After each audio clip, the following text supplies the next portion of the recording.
कार्यक्रमामध्ये अशा गोष्टी ऐकायला मिळतात. इतकं छान लेखन केले भक्तीने, ते आपण सगळ्यांनी शांतपणे ऐकूया, कारण ते खास आपल्यासाठी आहे.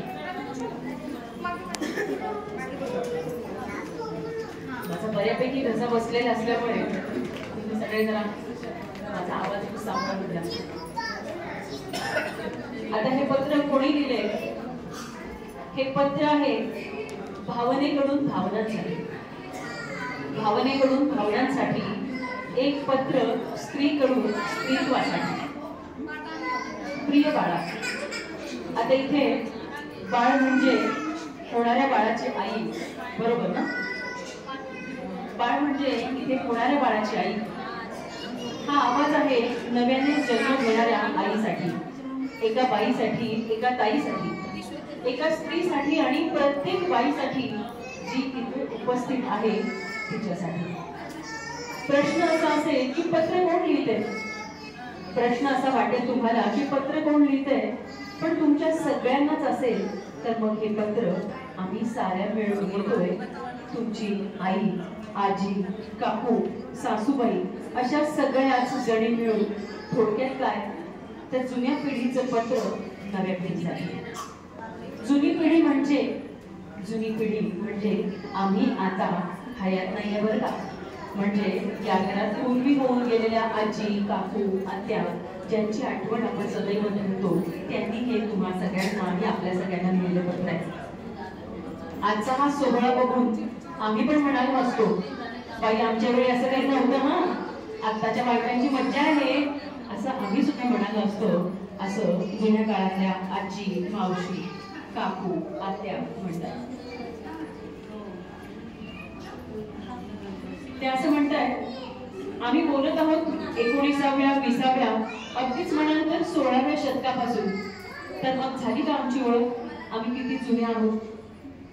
जन्म बाईचा सोपा नसतोच मुळे, जन्म बाईचा सोपा नसतोच मुळे आता वाटतं आम्हाला तुमचा सोपा असेल, पण तसंही नाही बरं का. आमचे प्रश्न वेगळे होते. आमच्या लढाया आमच्या अस्तित्वासाठी होत्या. डोक्यावरच्या पदरातून डोईवर काढताना आमच्या माना दुखल्या.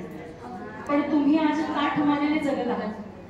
तुम्ही आज ताठ मानेने जगत आहात. तुमचे प्रश्नही तसेच आहेत.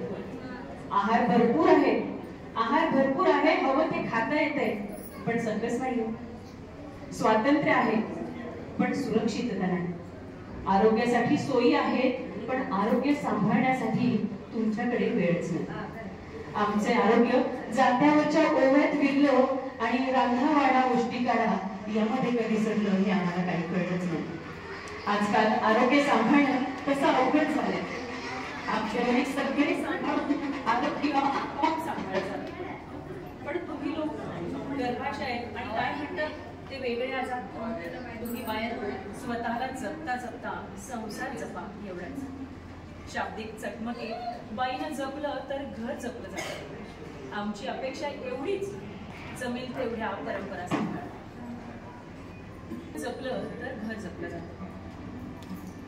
आमची अपेक्षा एवढीच, आमची अपेक्षा एवढीच, जमेल तेवढ्या परंपरा सांभाळा. संस्कृती जपा. संस्कृती जपण्याचं हे काम आणि ही धुरा फक्त आपल्या आणि तुमच्या खांद्यावर. जाता जाता एवढंच की बाळांनो, आम्हाला आठवणीत नाही ठेवलं तरी चालेल, आम्हाला आठवणीत नाही ठेवलं तरी सुद्धा चालेल, पण पुढच्या पिढीला मात्र माणसं जपायला शिकवा आणि नाती जपायला शिकवा. अगर पती समझदार हो तो मकान बन जाता है.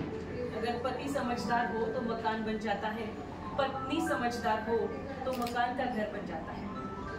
दोनों अगर समझदार हो तो घर का मंदिर बन जाता है. बच्चे अगर समझदार हो तो घर का स्वर्ग बन जाता है. और सारे समझदार मिलजुल कर रहे तो घर स्वर्ग से भी सुंदर बन जाता है. ह्या सगळ्या गोष्टी आमच्या पिढीतील लेखांना जपलेली गोष्ट आहे.